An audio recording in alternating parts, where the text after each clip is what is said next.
Birgu, Gudja, Zabbar, Tarxin, Bormla, Fgura, Santa Lucia, Kalkara, Gżira u Rendi.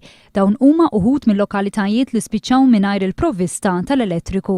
Diversi ilmenti waslu Antwan Jus. Però issa din il-ġimgħa diġà nqata' darbtej oħra.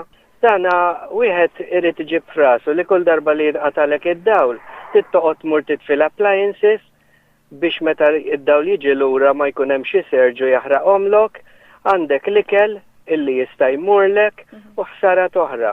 B'xi wħud li jsofru minn ċertu kundizzjonijiet iħossu aktar l-effetti tal-qtuħ tal-elettriku.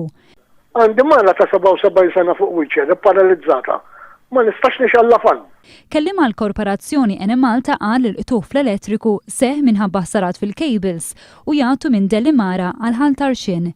It-tlieta wkoll kien hemm għatta lokalitajiet mingħajr dawl fosthom il-Belt Valletta, il-Marsa, il-Ħamrun, Santa Venera, l-Imsida, il-Gżira ta' Sliema u ż-Żurriq. U 6 tiem ilu nofs Malta u Għawdex spiċċaw mingħajr dawl wara li kienet irrappurtata ħsara f'wieħed mill-boilers tal-Power Station ta' Delimara. Il-konsumaturi jgħidu li meta tikkunsidra li qed iħallsu kontijiet għoljin tad-dawl wieħed jistenna servizz aħjar. Saqsi l-Enemalta jien, ġifieri dan hu s-servizz li għandna nistennew minna għal kontijiet għoljin qed inħallsu.